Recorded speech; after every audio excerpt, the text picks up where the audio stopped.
illegal aliens and foreign criminals know that their days are numbered. For GNN, Charlie Barredo, News Force.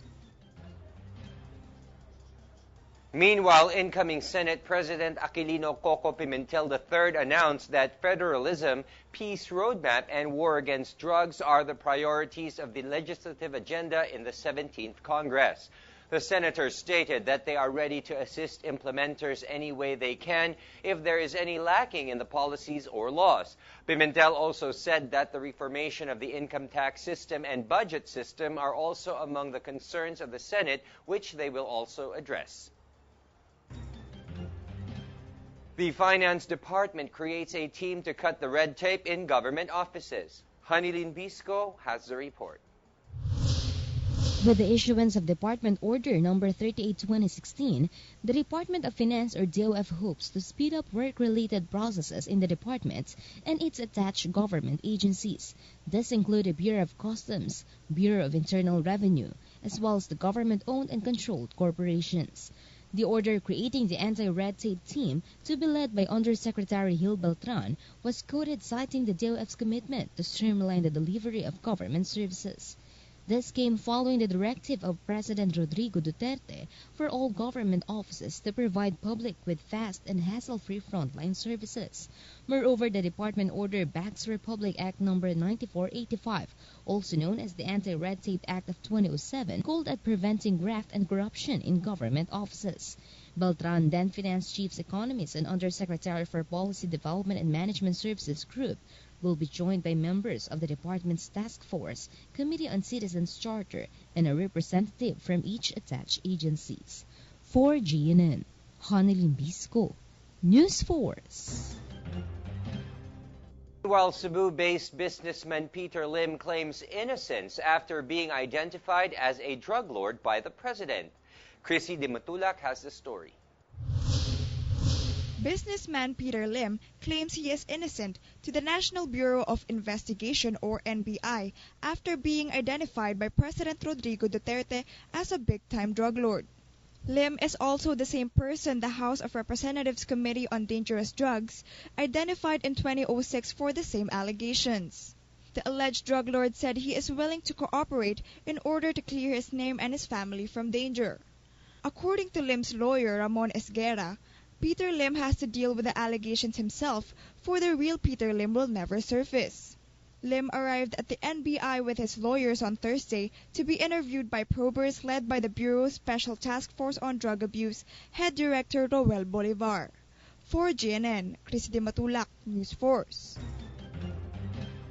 In other news, the Department of Health or DOH mulls the inclusion of a 2-week drug rehabilitation program in PhilHealth's coverage. However, the department is yet to discuss the exact coverage costs with the agency. According to Secretary Pauline Ubial, the plan would be the most cost-effective program they could give in line with the government's campaign against prohibited drugs. It can be recalled that earlier Senator Tito Soto III filed a measure directing PhilHealth to include drug addiction treatment in its services. According to the Department of Social Welfare and Development or DSWD, over 900 million pesos was released mostly for medical assistance for the first half of 2016. Hanilin Bisco with more. For the first half of the year, the Department of Social Welfare and Development or DSWD has released over 900 million peso budget to indigent and vulnerable Filipinos. Out of the said budget, more than 400 million pesos were for medical assistance, given to 130,460 people in crisis situations. This also benefited 88 persons living with human immunodeficiency virus and acquired immune deficiency syndrome or HIV/AIDS, whose age ranges from 0 to 70 years old. Secretary Judy Taguiwala said they want the provision of healthcare be improved and make the process of accessing services easier for its clients. With this, the department is now looking into possibilities to work with other concerned government agencies. For GNN, Hanilin Bisco, News Force. The Department of Trade and Industry or DTI reportedly seeks for more than 6 billion pesos budget for 2017, close to double from its 3.7 billion peso budget this year. Trade Secretary Ramon Lopez said the department's budget is less than 1% of the overall government budget. According to Lopez, the department's budget has to increase to do more shared service facilities and negosyo centers that could hasten the development of micro, small, and medium enterprises or MSMEs in the country. President Rodrigo Duterte announced on Thursday that the salary increase for policemen and soldiers will start this year. The president explained that the hike will happen slowly because there is not much money available. It can be noted that Duterte visited wounded soldiers at Camp Navarro General Hospital in Western Mindanao and also handed each of them a brown envelope. Meanwhile, prosecution wants Senator Joseph Victor Ejercito's suspension over graft charges. Chrissy Di Matulak back with the news.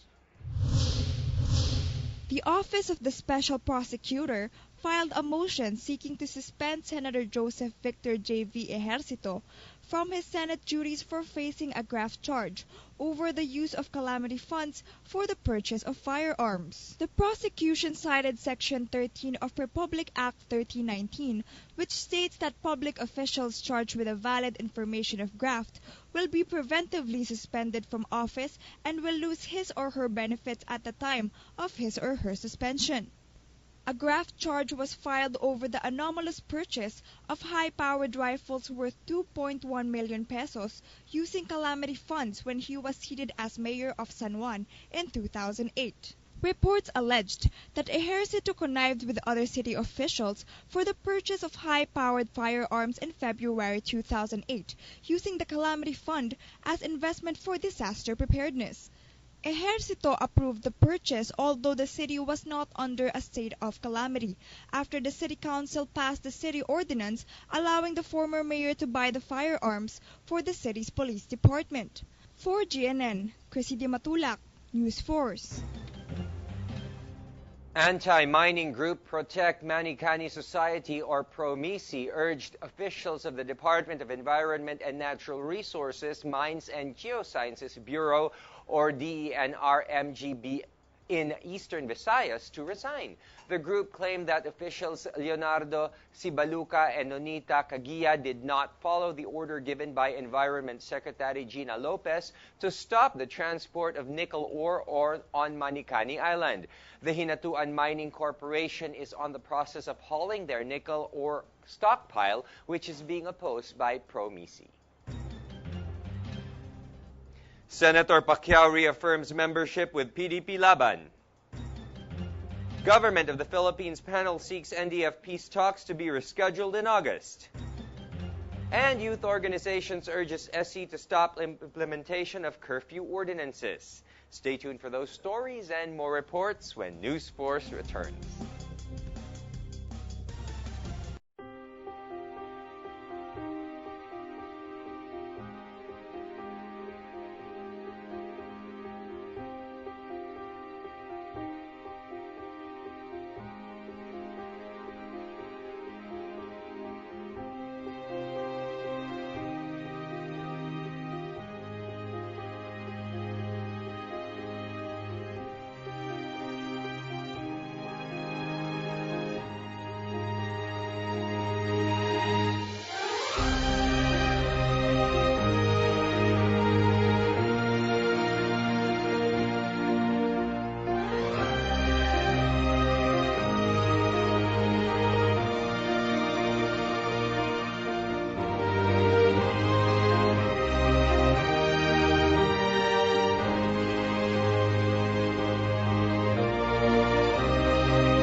travel agents